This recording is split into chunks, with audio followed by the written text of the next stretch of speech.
Channel, Britain's news channel. 2024, a battleground year. The year the nation decides. As the parties gear up their campaigns for the next general election. Who will be left standing when the British people make one of the biggest decisions of their lives? Who will rise? And who will fall? Let's find out together. For every moment, the highs, the lows, the twists and turns. We'll be with you for every step of this journey. In 2024, GB News is Britain's election channel.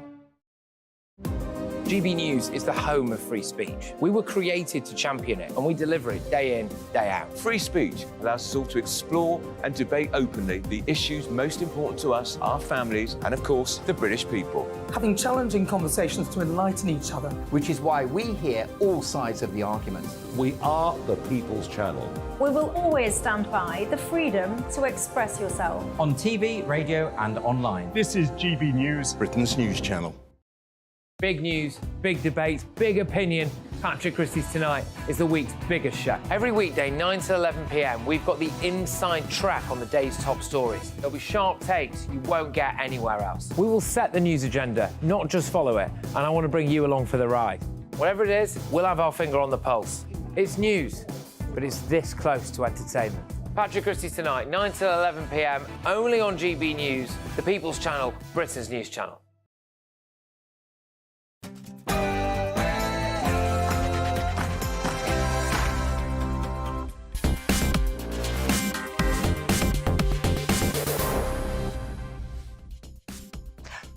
Good afternoon, good evening even, and welcome to Farage with me, Camilla Tominey. Do not adjust your set. I am not Nigel Farage. Where could he be? The last time I think I covered for him, he was in the jungle. You can have a bet as to where he might be. I'm going to tease you until I actually reveal where he is and what he's doing, but he is doing something big, so there will be big news on Nigel and what he's doing a little later in the show. We're also, of course, going to be covering the Rwanda vote. We're expecting that vote at 8 p.m. It was going to be 6, then it's 8, then it was 6 again, then it's 8 again. We're going to be speaking to Christopher Hope Chopper in the House of Commons. He can give us the atmosphere down there and tell us exactly what's going on with that landmark piece of legislation. And also we're going to be debating net zero. Is it the future? A number of different reports again saying and warning about the cost to the taxpayer. Is it just all? We can see a heat pump there on the screen. Apparently some people have them, not very many, may I add. Still people are having many more gas boilers installed than heat pumps. Is it all a lot of hot air? We'll be discussing that a little later on the show. But first, as ever, here's the news headlines with Polly Middlehurst.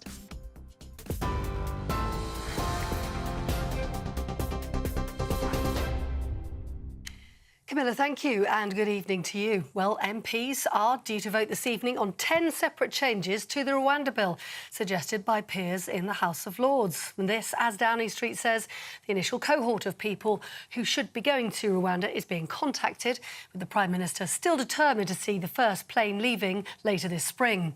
Rishi Sunak says he's committed to getting flights off the ground. It's important that we get the Rwanda scheme up and running because we need to have a deterrent. We need to make it clear that if you come here illegally, you won't be able to stay and we will be able to remove you. That is the only way to properly solve the issue of illegal migration. Now, we've made good progress. Boat numbers were down by 1/3 last year, so that shows that our plan is working. But in order to finish the job, we need the Rwanda scheme through. We're getting it through Parliament. Everyone is trying to block us, including the Labour Party, because they don't have a plan to tackle this problem. We do. I'm determined to see it through, get the deterrent up and running as quickly as possible. Well, the Shadow Home Secretary, Yvette Cooper, told GB News the government needs to get a grip on the situation. We need to strengthen our border security and fix the chaos in the asylum system, because under the Conservatives we've really seen criminal gangs take hold along the channel, and then this huge soaring backlog with asylum hotel use that is costing the taxpayer billions. So instead of all the gimmicks that we've had from Rishi Sunak and the Conservatives, our plan is to get a grip. That starts with the new cross-border police to go after the criminal gangs, to smash the gang networks and prevent boats arriving on the French coast in the first place. Well, meanwhile, the Prime Minister announced plans to create 20,000 new apprenticeships, pledging £60 million worth of new investment to cover fully funded training for young people and a reduction in red tape for small businesses. The government says the full cost of apprenticeships will be offered to applicants aged 21 or under at small firms from the 1st of April. Now, the government's warned that the sales of heat pumps will need to increase dramatically to achieve climate change targets.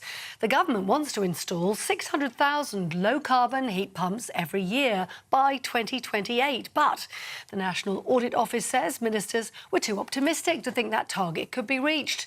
Despite the government's climate aims, only 55,000 heat pumps have been sold in the UK in 2022.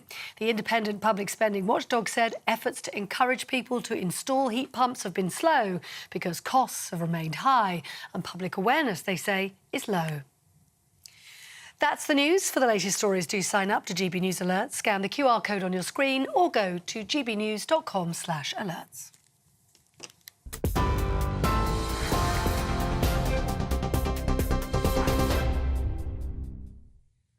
Well, my audience question tonight is very much in tune with what's going on in the House of Commons right now. Will the Rwanda bill work? It's a big question. Clearly a lot's riding on it. We've got talk of Rishi Sunak's premiership once again being in jeopardy, talk of a stalking horse candidate in Penny Mordaunt. Again, the Tories have descended into a degree of psychodrama. Is the Rwanda plan the answer? I'd love to know from you if you think the Rwanda plan will actually rescue Rishi Sunak. How much do you care about the Rwanda plan? Do you need it to work in order to vote for the Tories, or have you given up on them? Do email farage@gbnews.com or tweet, or indeed contact me on X with the hashtag Farage on GB News. Well, before we speak to Christopher Hope, who's in the Commons mopping up the atmosphere, let's bring in our guests now. We've got Paul Turner with me, who's an immigration lawyer, and I've also got Dr. Parth Patel with me, who's from the Institute for Public Policy Research. Let's turn to you first of all, Paul. I mean, a lot is at stake here. It seems quite political, I think, the Rwanda plan in its entirety. If they do pass this legislation, we know there's ping-pong going on between the Commons and the Lords, but say they do pass it, and we heard from Mark Harper, the Transport Secretary, at the weekend, saying he hopes that flights will take off this spring. I mean, we're in the spring, but he's sort of suggesting it would be around May, June time. Will it work, or will it just face constant legal challenge in the courts? Well, I think that the major challenge that it faces, if it is passed, and it's likely to be given the majority, is that the bill as it sets out does not exclude applications directly to the European Court of Human Rights. And there are two pretty clear avenues. One is what's called Article 13, which is the right to an effective remedy, and the other one is the underlying that the people will be badly treated when they get to Rwanda. And those are not excluded by the bill itself. So, yeah, this was the problem that the right-wingers had, because they did want to exclude any sort of legal challenge by a foreign court, didn't they? We had those notwithstanding clauses that Bill Cash and others came up with, and I think the intention of that was to stop this sort of constant legal battle going on with the Home Office wanting to deport people and those people employing lawyers like yourself to say, no, you can't do it because you're breaching our European and other human rights. Yes, that's right. And there was an element of brinkmanship, which is, essentially disavowing the ECHR in statute is essentially crossing the Rubicon and placing the United Kingdom out with international law. Although, didn't we say that we weren't going to abide by international law when it came to prisoner voter rights? I mean, we have turned round and said we will ignore a foreign court if we think our domestic legislation should trump it, and yet at the same time we get a lot on the left of the Tory parties sort of crying foul and saying it's going to be a reneging of our international obligations, but we have done it before.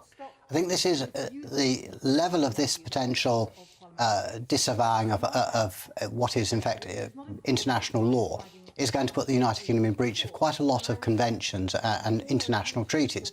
And I'm sure a lot of the right-wingers would say that Parliament is sovereign, but it's sovereign, but the UK is subject to international treaties, and that there's an obligation on the UK to act in good faith in respect of those international treaties. Yes. So to disavow them in statute in such an exceptional manner over what is really only a few hundred people, it is... Right, let's bring Dr. Patel into the conversation here.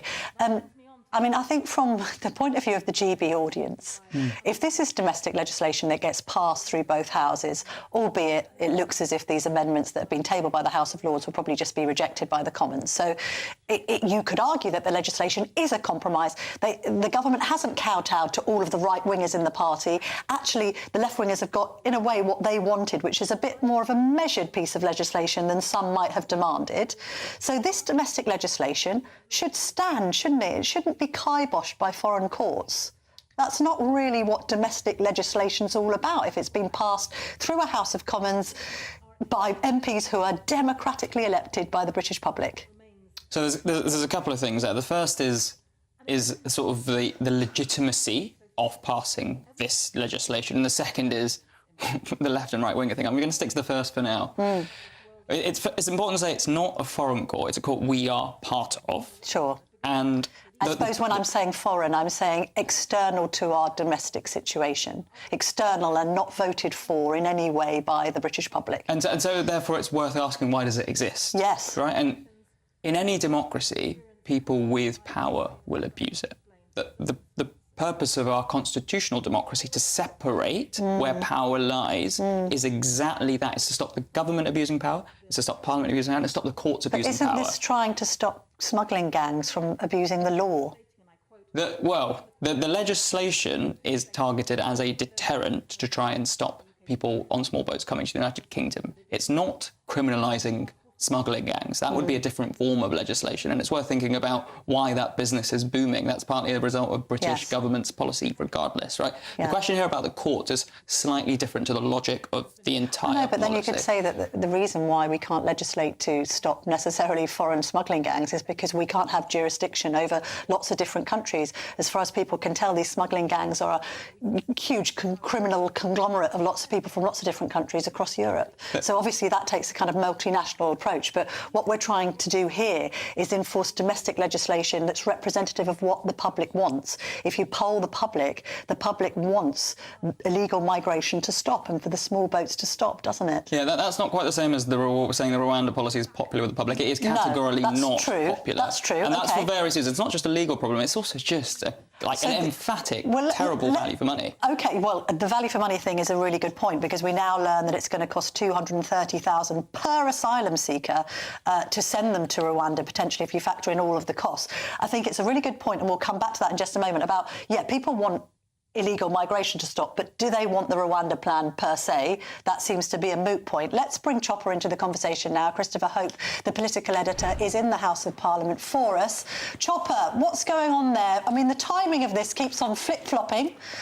We think there are going to be votes at 8 p.m. What's going to happen, do you think?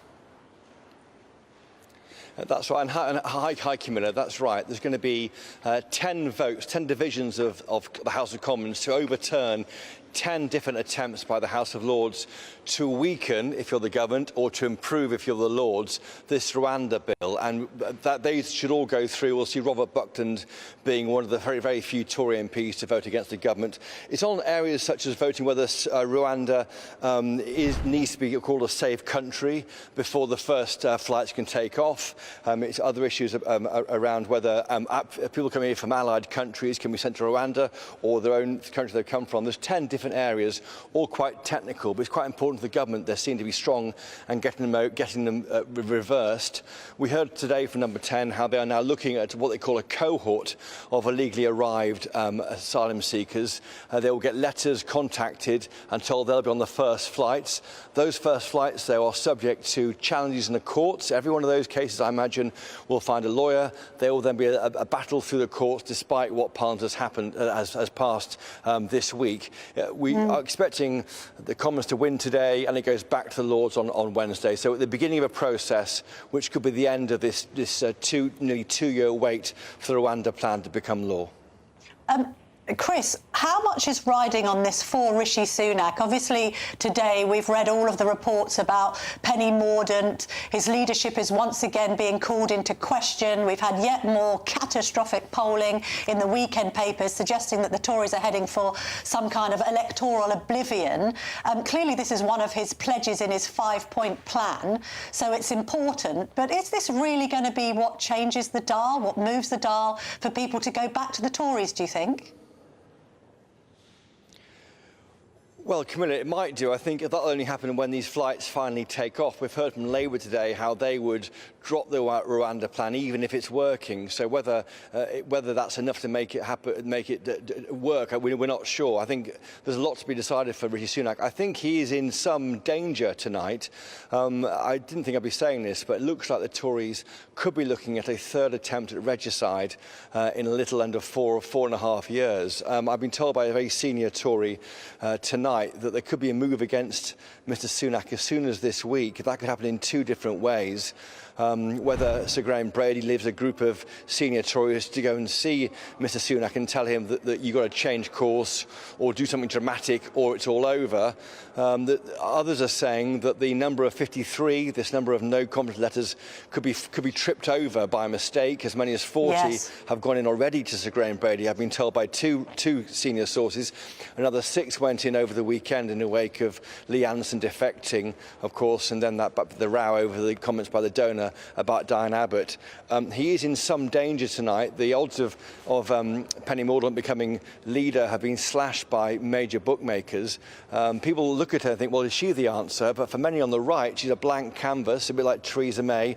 No one knows what she really thinks about some key Tory areas. Yes. But she is someone who the Labour Party fears the most, I think. And I think that right now, this is a massive week for Rishi Sunak, unexpectedly. He's seeing the Party 22 on Wednesday. There should be some better economic news, but I think people are defecting and moving away from him. The herd is moving away from the PM as we speak, and he's got to do something this week to reassure them. Thank you very much indeed, Christopher Hope, who's in the House of Commons watching that vote for us and will be updating us later on this evening. I mean, I've got a third act of regicide for the Tory party in as many years. I'm not sure whether these people are, I don't know, completely deranged or just desperate. Dr Patel, the cost of this plan is probably what's putting the public off it, do you think? I don't think that's what's putting the public off it. I think the absurdity is probably what puts the public off it. But the cost is kind of mind-blowing. It's exceptionally poor value for money. And that's at the best of times. At these times where we don't even know if we can see a doctor or a copper in an hour of need. It's just irresponsible. I mean, there was a question mark in people's minds when the country was Rwanda. Subsequently, to be fair, some European nations, even the EU itself, has talked about processing in a third-party country, but not necessarily one with a history of genocide. That 230 grand per asylum seeker, how does that compare with how they're processed now? If you didn't send one to Rwanda, how much would it cost comparatively? It's 4 times as expensive. Right. OK. Paul Turner, your reaction, first of all, to the cost, but also we heard from Christopher Hope there talking about even if the legislation is passed, it can still be subject to multiple legal challenges. That's your interpretation too, right? Yes, and the law provides that legal challenges are open to people. And I would imagine that most people would avail themselves of those legal challenges perfectly, as they're perfectly entitled to. Yeah, I mean, as an immigration lawyer, you're looking at the Rwanda bill about to be passed, rubbing your hands together with glee, thinking to yourself, well, I'm going to have another busy year. Sadly not. It's not an area that I particularly specialise in. But I feel more for the individuals that are caught up in this because they're threatened with this removal to Rwanda, which doesn't take place. They live under a huge amount of uncertainty, which I do see with my clients on the human face of people that are seeking to regularise their status or have suffered through poverty. And I feel more sorry for them, really, and also the taxpayer. I mean, as Dr Patel picked up, the total cost of this, it's 4 times as much to process somebody in Rwanda, but that's essentially, to use the term, a bung to the Rwandan government per person. Yeah. That's an exception to the 500 million they're going to get. OK. Paul Turner, Parth Patel, thank you very much indeed for joining me this evening. Coming up next, we're going to have an update on RAF Scampton. You know, that's the old RAF base that's been housing migrants. Got a bit of a development on that story. And, of course, stay tuned because I will tell you where Nigel Farage is and what he's been up to.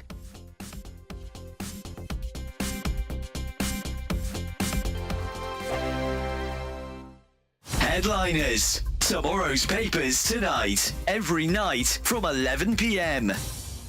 Welcome back to Headliners. And Paul, we're going to get straight into Monday's mail for some good old-fashioned, traditional male breastfeeding.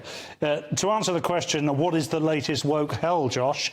Row as hospitals say hormone-filled milk from trans women who were born male is just as good for a baby as the real thing. It's possible for men, if they pump themselves full of estrogen, to grow larger breast tissue, and they often do. Or you just eat lots of burgers. Exhibit A. And once you've done that, it is actually then possible to express or lactate a liquid. Okay. If to that liquid you then add another load of pills, medication, chemicals, whatever, that lactation juice can be fed to a baby. We don't really... This is not for the sake of the baby. The baby has no benefits from this whatsoever. The studies are very weak on it.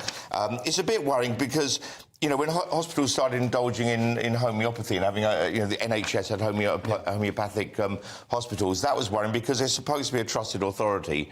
And before saying something like this, there should be an awful lot of study done. I want to shame this hospital. This is whether it's necessary. University Hospital Sussex NHS Foundation Trust. That's who it is. And they have written one of the stupidest sentences I have read aloud in the 2 years that I've been privileged to do this show. It says, the term human milk is meant to be neutral and not gender biased. Yep. Wow. Yep. That's incredible. Yep. Oh, my God, we're laughing at you. I mean, and as someone says here, babies are not props. And that's the scary thing. And when we're not focusing primarily on the health of a baby. No, but the feeling of a person doing it rather than... It's a bit of an odd way to go, isn't it? So... From 10 a.m. every Saturday, we want to make you think and we want to make you laugh. So we will give you all the top stories. Now we start with a story that has shocked the nation this week. But we're also going to make it light and fun and bring some entertainment in to make your Saturday morning nice and restful. Only on GB News, Britain's news channel. Every Sunday from 11, join Michael Portillo. There will be topical discussion, looking at the week before and the week to come. So kick back and relax at 11 a.m. on Sundays on GB News with me, Michael Portillo. GB News, the People's Channel, Britain's news channel. I'm Andrew Doyle. Join me at 7 o'clock every Sunday night for Free Speech Nation, the show where I tackle the week's biggest stories in politics and current affairs with the help of my 2 comedian panellists and a variety of special guests. Free Speech Nation, Sunday nights from 7 on GB News, the People's Channel, Britain's news channel.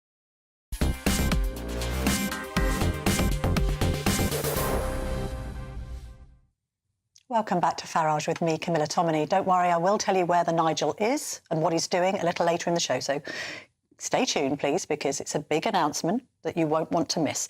Now, we were talking about the Rwanda plan just now. The House of Commons is currently debating the legislation and there's going to be a vote at 8 p.m. And my audience question tonight was, will the Rwanda plan save Rishi Sunak?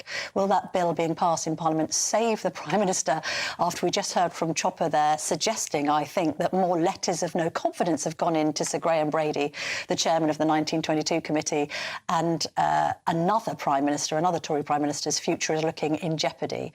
Sheila said, forget the Rwanda bill, just withdraw the pull factor. For example, 5-star treatment when they get here. So good point, Sheila. What was I reading? We now have 52,900 asylum seekers in hotels at a cost of, you'll be familiar with this figure, but let's just repeat it, £8 million per day.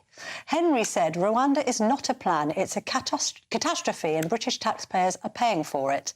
Hardly a ring endorsement of the legislation there. Robert says, I've given up on the Tories. As far as I'm concerned, the party is finished. Having voted Conservative on every general election since day one, I am now 80 years of age and have had enough. And I don't think he's the only one. Well, we've also got an update on a different kind of migrant story. I told you about the hotels there, but of course there are also former military bases that are being used to house migrants. And GB News' East Midlands reporter Will Hollis is at RAF Scampton for us. Will, I understand there's an update. What's happened? Yes, well, it's a dramatic compromise on the part of the Home Office. For the last year, we've been told that RAF Scampton here in Lincolnshire will be housing 2,000 asylum seekers. Wethersfield in Essex, which is already housing asylum seekers, would be housing around 1,700. But today we've had a massive climb down. In a letter that was released by the local MP, Conservative Sir Edward Lee, the MP for Gainsborough, released the letter from Thomas Pursglove, which said that there has been a review of occupancy capacity. Now, Thomas Pursglove is the Minister for Immigration at the Home Office, and it seems that after months and months of turmoil here at RAF Scampton, legal challenges, criminal incidents, the Home Office has decided that 2,000 asylum seekers is just far too many. Now, there will be space for an additional 300, so it's expected that 800 asylum seekers will be staying here at RAF Scampton, with the space for 300 more, which is the current figure that is at RAF Wethersfield. Now, Sir Edward Lee celebrated this success. In his eyes, he's said that he's pleased, but is looking for more reassurances in regards to the fact that asylum seekers will only be accommodated at Scampton for a temporary period, but also that asylum seekers won't be granted access to the married living quarters. The former married living quarters is where officers used to live when they were stationed here at RAF Scampton, but now those homes have been bought by members of the public, and it's mostly those members of the public that come down here to RAF Scampton to protest and campaign every single day. We have had an official Home Office statement which says that we remain committed to housing asylum seekers at Wethersfield and Scampton and will manage occupancy at the sites while prioritising welfare and integration. They continued by saying, we are working closely to listen to the local communities' views and reduce the impact of these sites, including through providing on-site security and financial support. Now, GB News has reached out to the council that has been contending with the Home Office, West Lindsey District Council, and we have so far not had a statement from them. Thank you very much indeed for that update, Will.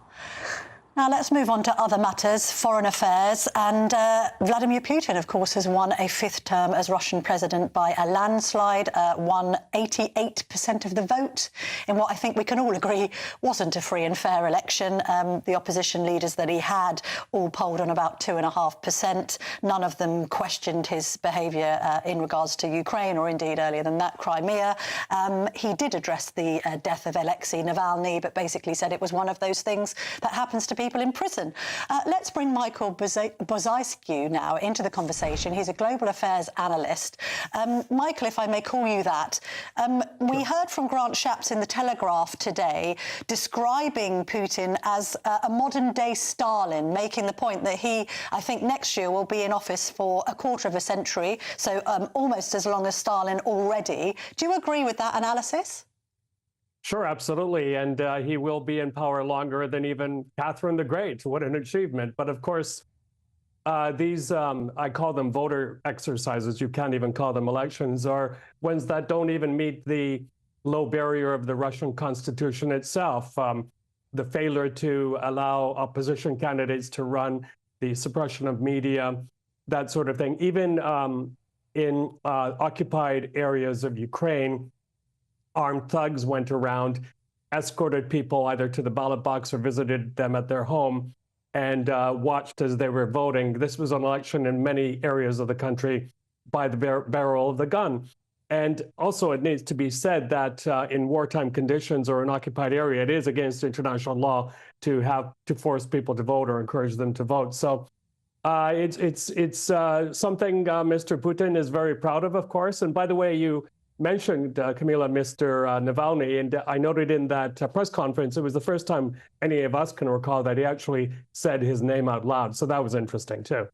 Yeah, I thought that was interesting. I mean, I looked at him in that press conference and the arrogance with which he kind of casually answered that question, I thought spoke to a Russian president that now seems emboldened by this 5th term in office. I mean, obviously, the death of Navalny was very timely, coming ahead of these elections. What does the picture look like for Russia? Because I suppose we can both agree that while Navalny was alive, there was a degree of hope that there could be some regime change.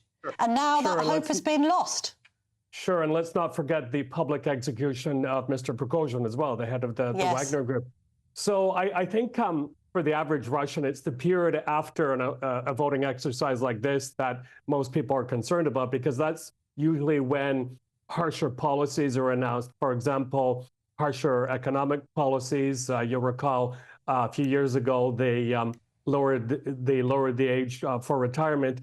In addition, I think what we may see now that Putin feels emboldened, that he feels he has the support of the Russian public, probably another wave of mass mobilization. And that's something a lot of Russians are not looking forward to, especially folks who live in St. Petersburg and Moscow, because they've been mostly exempt from that.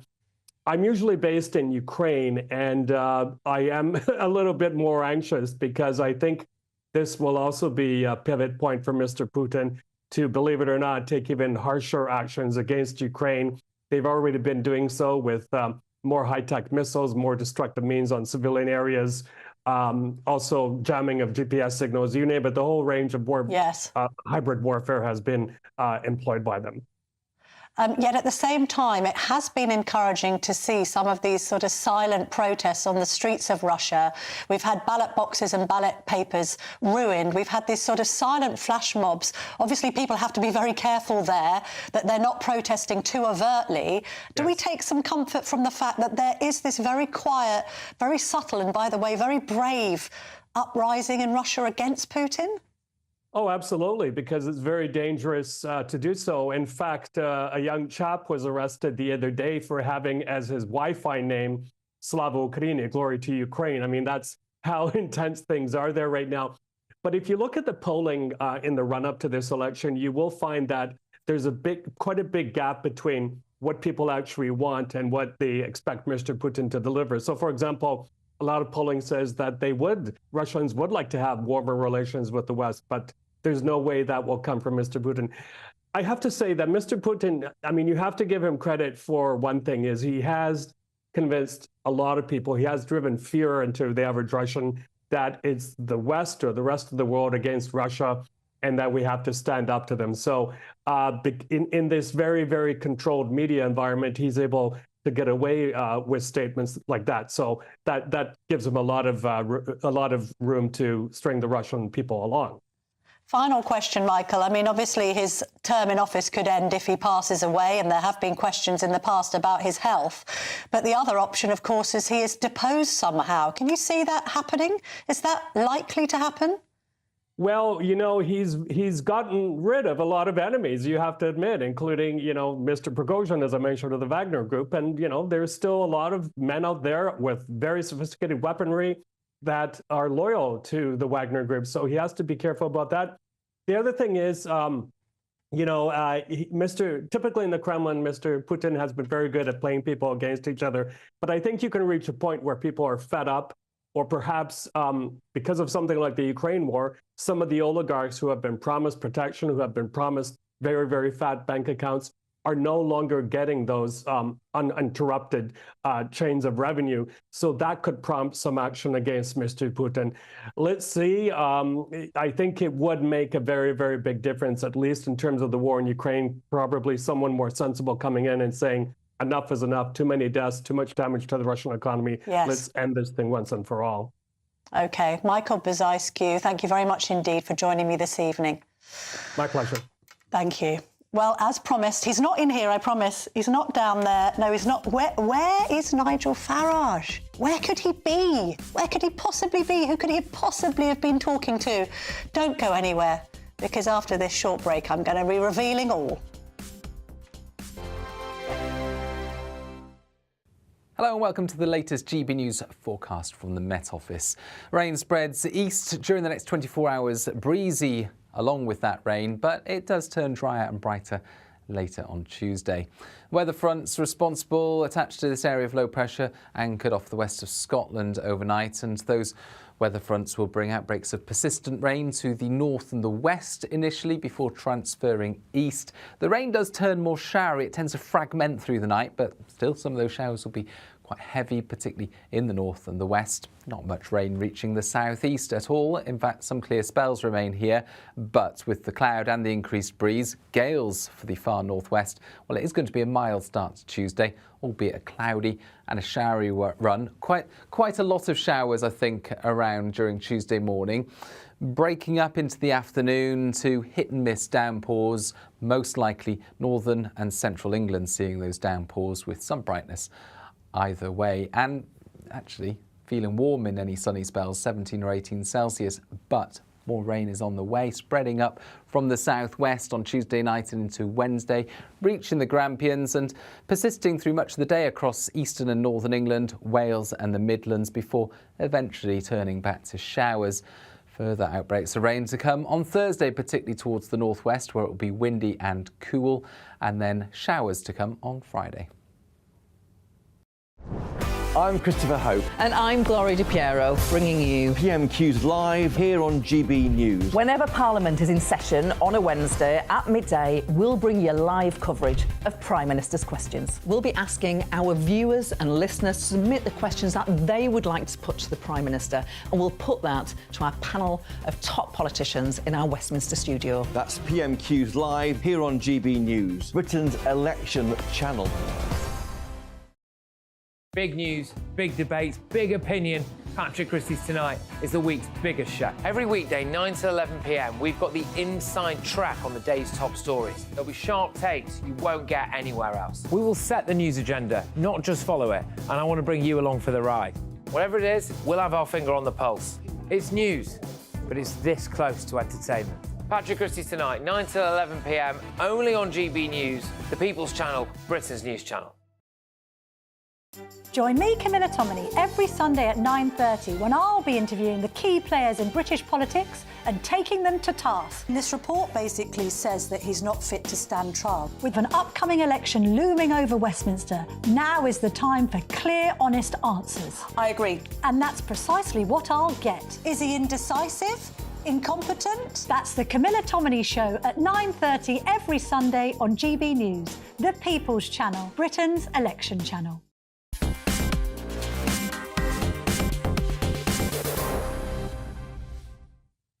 Welcome back to Farage with me, Camilla Tominey. Lovely to have your company this evening. Well, the Princess of Wales has finally been spotted out and about with the children at the weekend. She was at the Windsor Farm shop. And as you can imagine, I'm sure some of you are aware that I wear a royal hat on occasion and I comment on royal matters. Can you even begin to think how many people have contacted me over the course of the last few weeks asking, what's wrong with Kate? Where is she? Why has she done a disappearing act? Can I just clear something up here for everybody, just because it is really quite straightforward, this? Back in January, the Princess of Wales had a major operation. It was so major, she was required to stay in the London clinic for 13 nights. And anyone that's ever been in hospital for just a few nights knows that that's a very big stretch of time. Admittedly, the palace haven't told us exactly what she's had done, apart from had abdominal surgery. She may, in the fullness of time, tell us what she's had done and why she's had it done. But in the meantime, they did say that she would be recuperating until at least Easter at the earliest. So the reason we haven't seen her is because she is recovering at home. She lives in a place called Adelaide Cottage, which is on the Windsor Great Park estate, and that's what she's doing. I can't quite understand all of these mad conspiracy theories flying around the internet. She's been abducted by aliens. You know, she's moved to the Outer Hebrides. You know, she's still in hospital. It's all nonsense, as is most of the stuff on social media, let's be honest. So just to reassure you, she is doing what Kensington Palace said she would be doing, which is recovering from a very serious operation. I think there's been a report in the Telegraph today to suggest that she may make an appearance on Easter Sunday, so that's not this Sunday, but next Sunday. She might join the royals at church.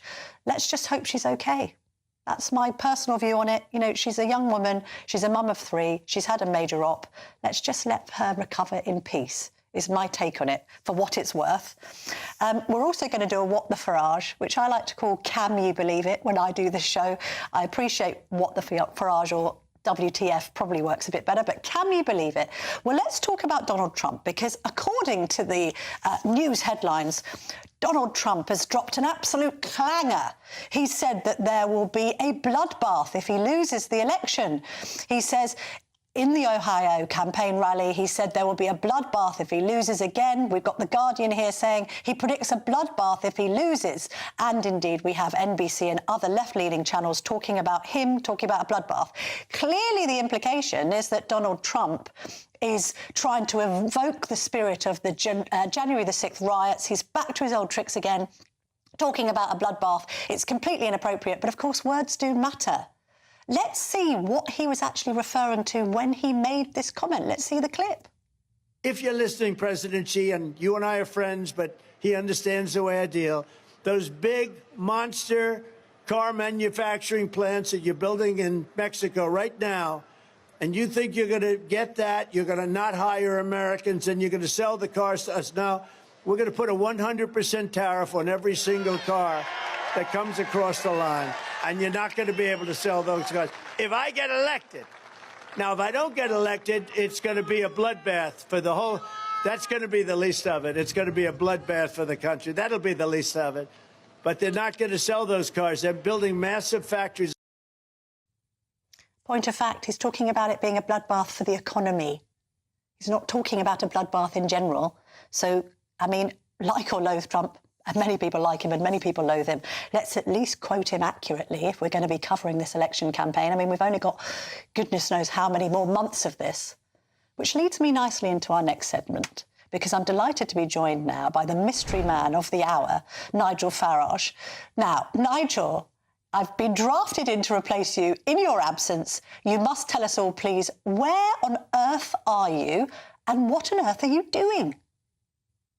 Well, first things first, Camilla, thank you for coming in at very short notice. I had hoped to broadcast the show today, but when the 45th President of the United States, and maybe, if you believe the polls, the 47th President of the US, says, come to Mar-a-Lago and do a big sit-down exclusive interview, the answer is that we should do it. So we did it, and we've just been with him, and I got back just a few minutes ago. And you won't be surprised to hear that, of course, bloodbath was discussed, and you were quite right a moment ago.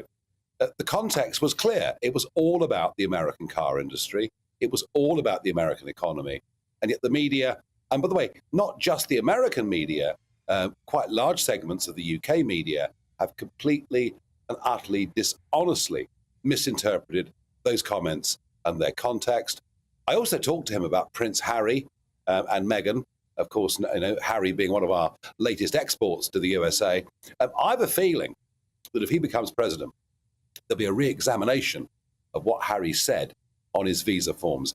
Did he admit to taking LSD-style mushrooms? Did he admit to taking cocaine and cannabis? Because if he did, well, he should not have had an American visa. So maybe some very tough times for Prince Harry coming up, you know, if Trump gets back on November the 7th. And the polls in the swing states suggest that he's doing incredibly well. We also talked about the remarkable demographic change that is taking place here. Trump's support amongst the black voters has more than doubled, in fact, almost trebled since the last election back in 2020. The same thing's emerging with the Hispanics. But the biggest part of the interview, Camilla, and this is really important, I think, for the world, is I have got an absolutely definitive answer from Trump about what his policy would be as regards NATO and whether America would come and protect those countries like Estonia or Poland if Russia was to invade. And I'm going to keep that one back for tomorrow, if I may, but it is a very important answer. I mean, the journalist in me, of course, wants you to give me every cough and spit of this interview, but we're going to have to wait until tomorrow. So we're going to air this on GB News tomorrow night, 7 p.m. as normal. It's going to be in your show and take up, I would imagine, Nigel, the whole show. I mean, in general, how did he seem? What's his mood? How confident is he of winning? Quite extraordinary. I mean, given the amount of his time that has been taken up with lawyers and with endless court cases and massive fines being issued from New York, incidentally, on the basis that Mar-a-Lago was valued at $18 million. I mean, I should think that the front entrance is worth more than that. Despite everything, he is astonishingly resilient. He weighs quite a bit less than he did back in 2020. He looks leaner. He looks fitter. He genuinely looks very, very well. He's very confident that he will win on November the 5th, the date of the general election here. I tell you what, he's in very good heart. He's in very good humour. He told a couple of anecdotes about conversations with our late beloved Queen. I think you'll find the interview is very, very wide-ranging indeed. But yeah, there's no question his confidence is incredibly high. And finally, Nigel, were any conditions placed upon you with regard to questions? I mean, often you get told you can't ask this, you can't ask that, or was it pretty free rein? No, there were no conditions placed on the interview whatsoever, other than they said, look, he's busy, he's got a lot going on, can we make it 30 minutes? I think in total it was about 33. So, you know, I kept to my part of the deal as well. There was no sort of Piers Morgan-style histrionics where Morgan went on for an hour and 20 minutes and Trump at the end said enough. No, both sides. Unbelievable what Morgan did. No wonder he's gone and Talk TV with it. Listen, all of it very, very good. He was also, I must tell you, very excited to hear about how GB News is doing. You know, the fastest growing news website in the UK for the last 10 months of the year. And is it any wonder that Ofcom are on our case? Is it any wonder that Sky News have obsessed all day about GB News? We're doing well. He knows that. And I promise you, those other broadcasters will not get any sit-downs with him whatsoever. Fair enough. On Ofcom, Nigel, what's your reaction to the decisions that they made today and announced? Well, I just feel that Ofcom are becoming overtly political. I think that's because of the pressures that have been put upon them by the established media and indeed by segments of our political class. GB News is posing a threat to the other broadcasters, a challenge to British politics. And, you know, when you're there and you're part of a status quo, the one thing you do not want is a new boy coming along and challenging your position. And that's exactly what we're doing. And you can see the growth of this channel over the last few months. You can see the increased influence that it's having. And unsurprisingly, they don't like it. Ofcom are responding to pressure. But what I do know is that GB News are going to fight like hell. Indeed so. All right, Nigel, look, stay safe out there. Safe journey back. And we very much look forward to your interview with Donald Trump at 7 p.m. tomorrow. Thank you very much for joining me this evening. Well, there you have it. Look, it's being advertised there. And if you can't see, it's tomorrow at 7 p.m. The whole interview in full. See Nigel chat to Donald Trump about a wide range of issues. I mean, he's also been speaking about Harry and Meghan, which may make a headline tomorrow. Who knows? But do please stay tuned for that tomorrow. Now, after this break, we're going to be talking about net zero. Is it the future or is it just a whole load of hot air? Stay tuned.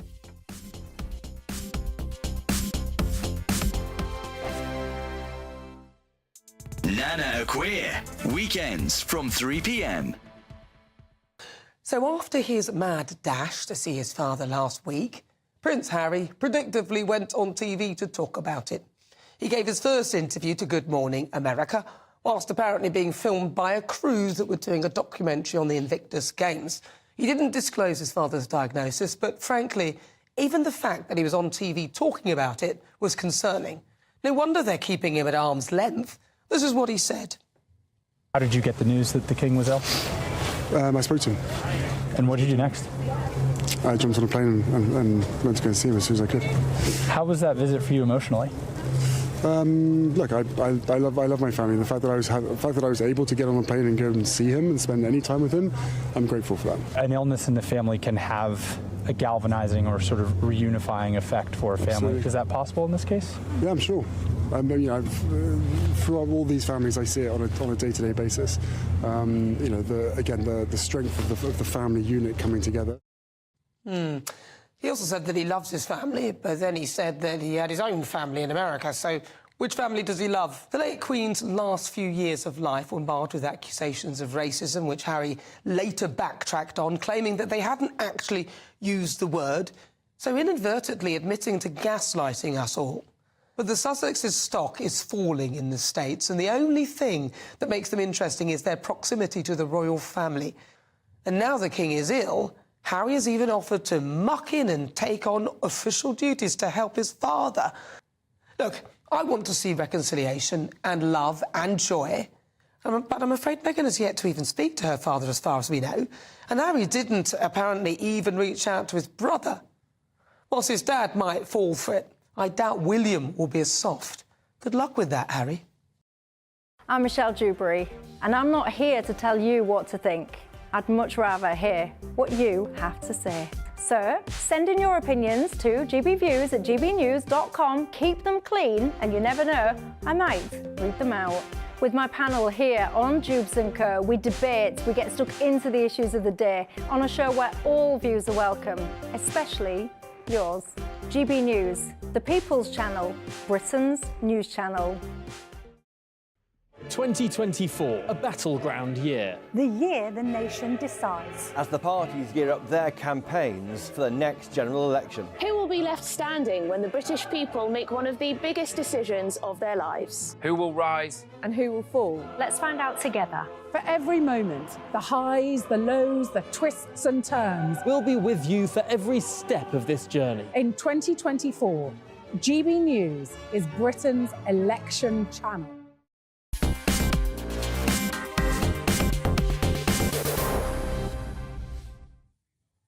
Welcome back to Farage with me, Camilla Tominey.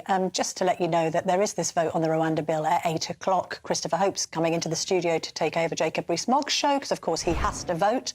So we're going to be keeping you abreast of exactly what's going on there. At the moment, if you're watching this rather than listening to it, we can see MPs debating the Rwanda bill once again in the Commons after it's gone through that ping-pong stage with the Lords. So we'll keep you abreast of everything that's going on in the Houses of Parliament tonight. But before then, we're going to debate net zero and whether it has a future or indeed it may be a whole load of hot air. And I'm joined by Rupert Read now, who's the co-director of the Climate Majority Project and a former Extinction Rebellion spokesman. And I'm also joined by Andy Mayer, who's an energy analyst from the Institute of Economic Affairs. Thank you for joining me this evening, chaps. Lovely to see you both. Now, the reason we're talking about this has been a number of news stories which I think have sort of suggested that the future for net zero might be in a degree of jeopardy, and we know there's been a political row about it. But, for instance, we've heard from the National Grid saying it's going to cost $60 billion to reach net zero, to decarbonise the grid, which is obviously a significant amount of money. We've also heard from a solar company called Longi, which has slashed 30% of staff because there's now a glut of solar panels. We've also heard from the National Audit Office to suggest that 27 times more gas boilers than heat pumps have been sold in 2022. Obviously, the government wanted us all to embrace heat pumps, and we haven't. And therefore, let's put it to you first of all, Rupert, isn't it the case that actually net zero is running out of steam, not least because we read this week, and isn't this an achievement for Britain, that carbon emissions have fallen to the lowest levels since 1879? So we've done our bit, haven't we? We don't need to set these arbitrary targets that just make the poor poorer. We haven't done our bit. Look, let's remind ourselves why net zero matters. We hear this phrase a lot, net zero, net zero. Why does it matter? It matters because as long as it takes for us to get to reach net zero, during all that time, the problem is being made worse, i.e. the climate crisis is being made worse. The more we pump into the atmosphere, the worse it will get every single year forever until we reach net zero. But we're pumping less into the atmosphere, apparently, because our carbon emissions are now to the lowest level since 1879. Yeah, but actually they're not when you do the accounting properly. We've outsourced a lot of carbon emissions to other countries, and also the shipping and the air emissions are not counted properly. So that's really a sort of fake stat. We've got to get to net zero if we want to have a future in which we're not making the problem that our children and our grandchildren are going to inherit worse forever. But then there's the other side of the coin as well, which is that if we do it in the right way, we can make our lives better and more comfortable. And isn't that what we all want? Well, I suppose better, more comfortable lives for our children. Well, Andy, can I just explain why? Very briefly. We haven't got that much time. Let's bring Andy into the conversation. You can come back to him, Rupert. Yeah, but you must come back to me on that. But are we doing it in the right way? Because I'm sure the IEA and others are very concerned that this is happening too quickly, that it's threatening working people with huge Camilla, bills, it's happening too bills. slowly. I already explained that very clearly. Rupert, we get your point, but that doesn't mean we all agree with it. Let's see what Andy's got to say. So Rupert's not entirely wrong. It is the case that if we did absolutely nothing, global temperatures would keep rising until such a point that we couldn't adapt to the level at which they were. But in reality, nothing is not what happens. Everybody is trying to find solutions to something better than the fossil fuel economy. And the principal argument from places like the IEA and other free market environmentalists is that the state intervening is not the best way of doing it. They actively make things worse. So if you take one of the examples you used, heat pumps. Heat pumps are a perfectly fine technology. They work to heat homes across large parts of Scandinavia. They can work in cold climes. They could work here, but we've got the wrong type of housing stock. So in reality, you would have to improve vast amounts of homes across the entire country to make heat pumps a viable alternative to gas boilers. Now, the government is trying to encourage people to buy them, but the public are turning around saying, no, thank you very much. Even with £7,500 subsidies on each one, they're saying no. So this is one of those examples where the state tries to plan a particular outcome, and what happens in reality is very expensive and very ineffective. Andy makes a good point, doesn't he? I mean, forcing us into electric vehicles but not having enough charging points. I spoke to the Transport Secretary, Mark Harper, at the weekend. He couldn't tell us how many... Hang on a minute, how many charging points there are in the UK. But heat pumps, have you got one? Yes, I've got one. Right. Why don't we all want one then? Well, it would be much easier for us all to have one if we were given proper advice. Hang on. I'll tell you why I hesitated to buy a heat pump. It's because I wasn't sure it was going to be a good investment. I wasn't sure I was going to get good workmanship, etc. That's what needs to be put in place. Help for people to make the decision to get air pumps easier. And that isn't there in place. So far from the government doing too much, the government's doing too little. And it's the exact same with business. What more do you expect the government to do on that? I've answered your question. I want to now come back to the business question, which you asked Andy about. You say that the government is intervening too much and we should just let the market sort net zero. Then explain to me this, Andy, riddle me this. How come 82% of business people say the government needs to do more to regulate for net zero and you can't leave it all to the market? That's a YouGov poll. Riddle me that. Well, I think you've displayed a classic delusion on the left, which is the idea... I'm not on the left. Try again. Which is the idea that there is something distinct between business and government. The whole problem with net zero is collusion between the two. So in the case of the heat pump manufacturers, what is happening is they are rent-seeking and lobbying to rent-seek at our expense, such that the grant that you used to install your heat pump was paid for people demonstrably poorer than you, in order that you might heat your home in a slightly different way. And frankly... Lecture me about poverty when your backers are multimillionaires, please. Oh, well... all sorts of backers. If you're not, very briefly, if you're not on the left, where are you? Are you on the right? No, I'm neither. The Climate Majority Project is here for everybody who wants to take action on the climate. I love this debate. Thank you very much, chaps. I'm afraid we've got to draw it to a close because obviously there are events going on in the Houses of Parliament. The House of Commons is about to vote on the Rwanda bill. I'm delighted to say that coming up next, State of the Nation will be with Christopher Hope, who knows his onions when it comes to votes. Nigel will be with you tomorrow with, of course, that interview with Donald Trump. But first, here's the weather with Aidan McGiven. Sorry, it was so quick.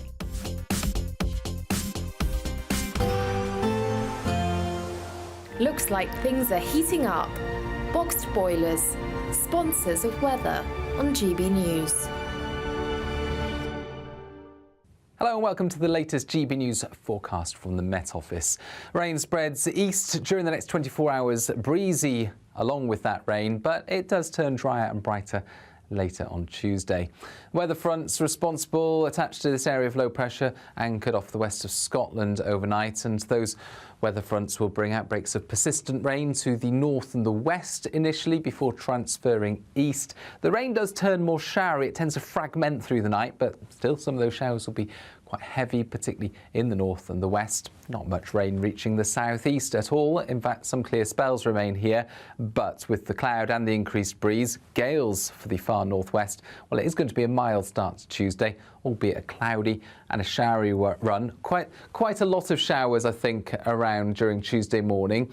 Breaking up into the afternoon to hit and miss downpours, most likely northern and central England seeing those downpours with some brightness either way, and actually feeling warm in any sunny spells, 17 or 18 Celsius, but more rain is on the way, spreading up from the southwest on Tuesday night and into Wednesday, reaching the Grampians and persisting through much of the day across eastern and northern England, Wales and the Midlands, before eventually turning back to showers Further outbreaks of rain to come on Thursday, particularly towards the northwest, where it will be windy and cool, and then showers to come on Friday.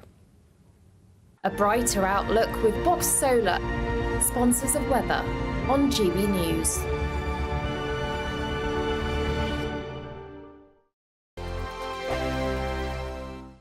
Time is ticking on your chance to win the Great British Giveaway. There's a massive £12,345 in tax-free cash to spend however you like, along with £500 in shopping vouchers for your favourite store, a games console, a pizza oven and a portable Sonos smart speaker. And the best news? You could be our next big winner, just like Phil. Didn't quite believe it and still can't. And if I can win it, anybody can win it. For another chance to win the vouchers, the treats, and £12,345 in tax-free cash, text GBWIN to 84902. Text costs £2 plus one standard network rate message. Or post your name and number to GB03 PO Box 8690 Derby DE1 9TT. UK only. Entrance must be 18 or over. Lines close at 5 p.m. on Friday the 29th of March. Full terms and privacy notice at gbnews.com/win. Please check the closing time if watching or listening on demand. Good luck. 2024, a battleground year. The year the nation decides. As the parties gear up their campaigns for the next general election. Who will be left standing when the British people make one of the biggest decisions of their lives? Who will rise? And who will fall? Let's find out together. For every moment, the highs, the lows, the twists and turns. We'll be with you for every step of this journey. In 2024, GB News is Britain's election channel. Join me, Camilla Tominey, every Sunday at 9:30 when I'll be interviewing the key players in British politics and taking them to task. This report basically says that he's not fit to stand trial. With an upcoming election looming over Westminster, now is the time for clear, honest answers. I agree. And that's precisely what I'll get. Is he indecisive? Incompetent? That's the Camilla Tominey Show at 9:30 every Sunday on GB News, the People's Channel, Britain's election channel. GB News is the home of free speech. We were created to champion it, and we deliver it day in, day out. Free speech allows us all to explore and debate openly the issues most important to us, our families, and of course, the British people. Having challenging conversations to enlighten each other. Which is why we hear all sides of the argument. We are the People's Channel. We will always stand by the freedom to express yourself. On TV, radio and online. This is GB News, Britain's news channel. Big news, big debates, big opinion. Patrick Christie's Tonight is the week's biggest show. Every weekday, 9 to 11 p.m, we've got the inside track on the day's top stories. There'll be sharp takes you won't get anywhere else. We will set the news agenda, not just follow it, and I want to bring you along for the ride.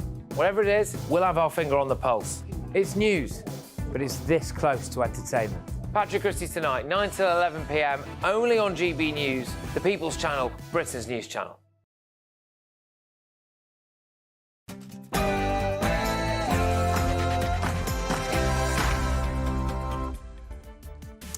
Hello, good evening. It's me, Christopher Hope, in place for Sir Jacob Rees-Mogg, who's busy doing his day job tonight. He's voting in the House of Commons.